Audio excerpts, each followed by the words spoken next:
Hello students, my name is Rimsha and I am a teacher from Yardley International School. आप अपनी हिंदी की books निकालिए। Last time हमने आपकी प्रीवियस क्लास में हमने आपकी कविता पढ़ी थी जिसका नाम था हम पंछी उन्मुक्त गगन के। ठीक है, इसके बारे में मैंने आपको बताया था कि ये जो पंछी हैं, ये पंछी जो हैं कैद हैं, पिंजरे में कैद हैं और ये पिंजरे से निकलना चाहते हैं क्योंकि इनका वहाँ पे बिल्कुल भी मन नहीं लगता। ये वहाँ से निकलना चाहते हैं और अपने अपने अरमान बता रहे हैं कि क्या करना चाहते हैं, क्या नहीं करना चाहते, पिंजरे में नहीं रहना चाहते, बाहर निकल के आसमान में उड़ना चाहते हैं और क्या क्या करना चाहते हैं। तो ये मैंने पूरी कविता आपको समझाई थी और आपसे ये कहा था कि आप इनके शब्दार्थ को अपने नोटबुक में लिख लीजिएगा। आई होप आपने लिख लिए होंगे। अब देखिए, हम आपको आपके ये थोड़े से ये अभ्यास वाले जो प्रश्न हैं थोड़े डिस्कस कर लेते हैं, पता चलेगा कि आपको कितना आता है। ठीक है तो पहला प्रश्न है, पिंजरे में बंद पक्षी क्यों नहीं गा सकते। मतलब इसमें हमें दिया हुआ है कि पिंजरे में बंद है पक्षी, तो आप बताइए कि इसमें पिंजरे में जो बंद है पक्षी वो क्यों नहीं गा सकते। तो इसमें हमने चैप्टर में ऊपर ही पढ़ा है कि जो पिंजरे में जो बंद हैं इनका अंदर बिल्कुल भी ये कह रहे हैं कि हम जो पक्षी हैं, हम गगन के पक्षी हैं, आसमान में उड़ने वाले पक्षी हैं, हम बंद पिंजरे में बिल्कुल नहीं गा सकते क्योंकि हम जब भी गा सकते हैं जब हम खुश होते हैं। तो ये पंछी जो हैं, जो पक्षी हैं, ये अपने पिंजरे में खुश ही नहीं है, इसलिए वो कोई भी गाना नहीं गा सकते। दूसरा प्रश्न है, पक्षी किस तरह का जल पीने वाले होते हैं। उसमें हमने ऊपर पढ़ा था कि पक्षी किस तरह का जल पीते हैं।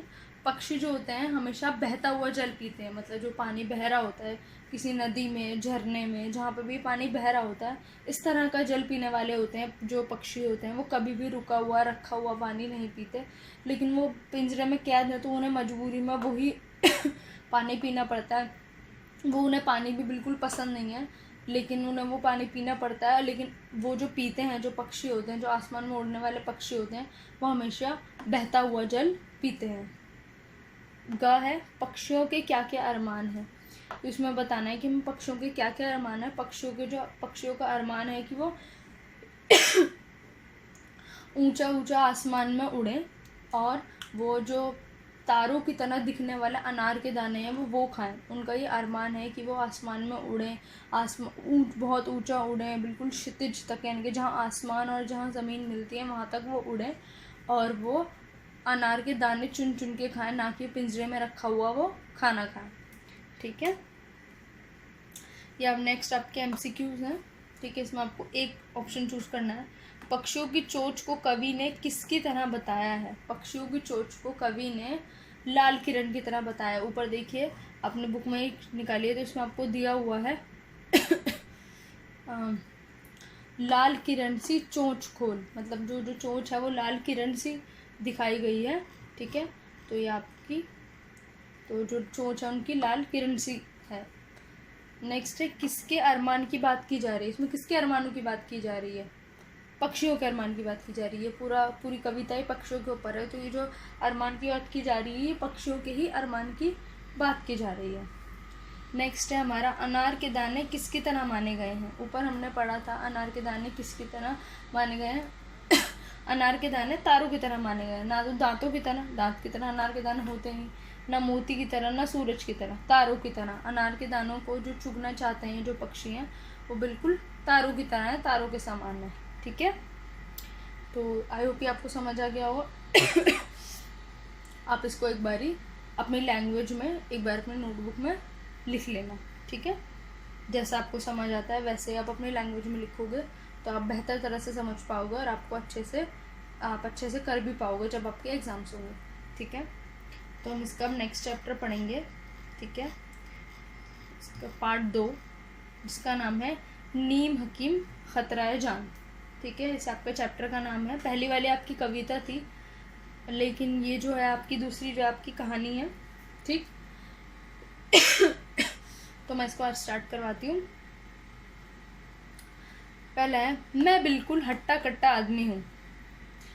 देखने में मुझे कोई भला आदमी रोगी नहीं कह सकता। मतलब कोई आदमी है वो अपने बारे में बात कर रहा है कि मैं बिल्कुल हट्टा कट्टा यानी कि बहुत ही ज़्यादा मतलब बहुत ज़्यादा हेल्दी हूँ, बहुत दिखने में बहुत अच्छा हूँ, अच्छा दिखता हूँ, पतला दुबला, बीमार नहीं दिखता बिल्कुल भी। तो मैं एक बिल्कुल हट्टा कट्टा आदमी हूँ, मतलब बहुत अच्छी पर्सनैलिटी का अच्छा मोटा आदमी हूँ।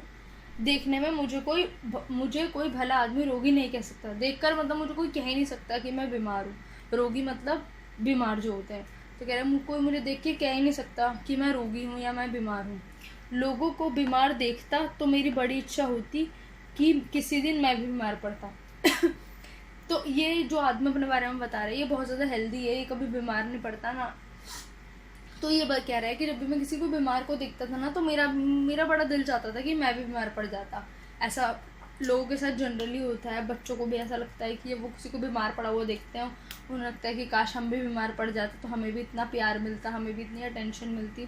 तो ऐसे ही इसको भी लगता है कि काश कि मैं भी बीमार हो जाता, जैसे ये लोग बीमार हुए हैं, काश मैं भी बीमार पड़ जाता।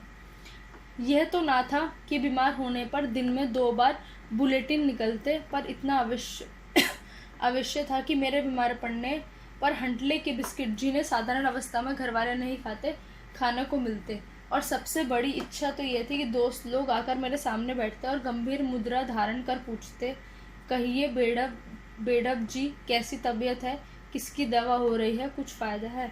मतलब वो ये कह रहा है कि मैं ये तो नहीं चाहता कि मैं इतना बीमार हो जाता कि मेरे अंदर से गोलियां निकलती या कुछ होता, लेकिन बस मैं इतना बीमार पड़ना चाहता हूँ कि मुझे ऐसी दवाइयाँ या ऐसी चीज़ें खानी पड़ती जो नॉर्मल लोग नहीं खाते, नॉर्मल टाइम में उनको वो चीज़ खाने को नहीं मिलती, तो जब बीमार होते हैं जब खाने को मिलती हैं। बहुत सारी ऐसी चीज़ें होती हैं जो सिर्फ बीमार होने पर ही हम खाते हैं या फिर बीमार होने पर ही हमें ज़्यादा टेंशन मिलती है।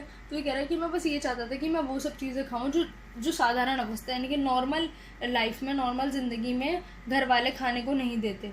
तो और ये चाहता था कि जो दोस्त है वो उसके सामने आए, गंभीर मुद्रा मतलब बहुत ही सीरियस होकर उसके पास आए, उसके पास बैठें और उससे पूछा, कहिए बेढब जी, यानी कि उसका नाम होगा बेढब।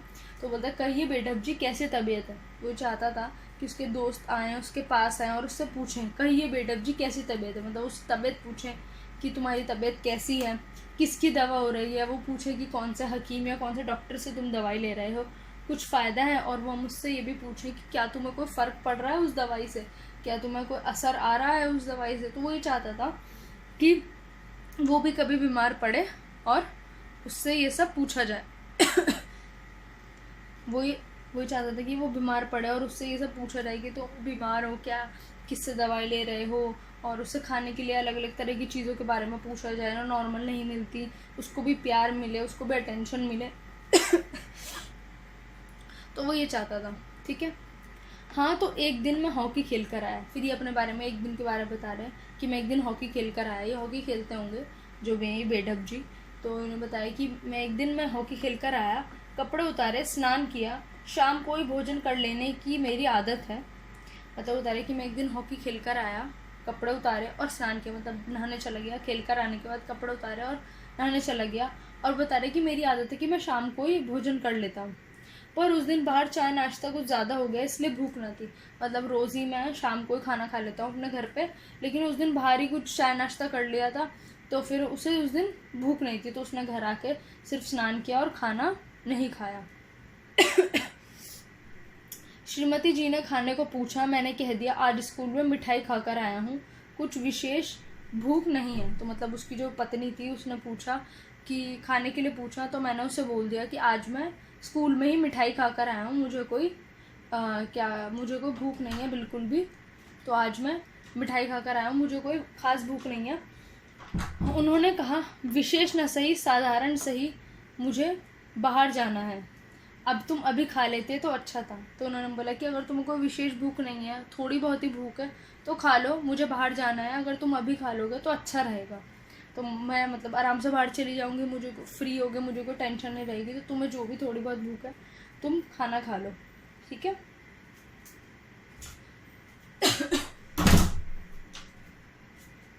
तो उसे बताते कि तुम अभी खा लेते तो अच्छा होता, ठीक है। तो आई होप आपको यहाँ तक समझ आ गया होगा। अभी स्टार्टिंग ही है, अभी ये बस स्टार्टिंग अपने बारे में बता रहा है। पहले बताया कि वो बीमार होना चाहता था, फिर वो अपने किसी दिन के बारे में बता रहा है, ठीक है। हम यहाँ से जो है नेक्स्ट क्लास से पढ़ेंगे ठीक है। मैं आपको दोबारा से रिकॉल करा दूँगी, अगर आप भूल जाओ मैं आपको दोबारा से ये स्टार्टिंग से बता दूँगी एक बारी, ठीक है। आप इसको अच्छे से पढ़ लेना, और जो पिछले वाले चैप्टर के जो मैंने आपको क्वेश्चन आंसर्स बताए हैं, ये वाले ये जो मैंने आपको क्वेश्चन आंसर्स बताए हैं और ये जो MCQ बताए हैं, ये अपनी आपका बुक्स हैं, इसको आप अपनी नोटबुक में कर लेना, इसको भी आप अपनी लैंग्वेज में लिख लेना। ओके, नेक्स्ट क्लास में आपको आगे करवाती हूँ। Okay, bye.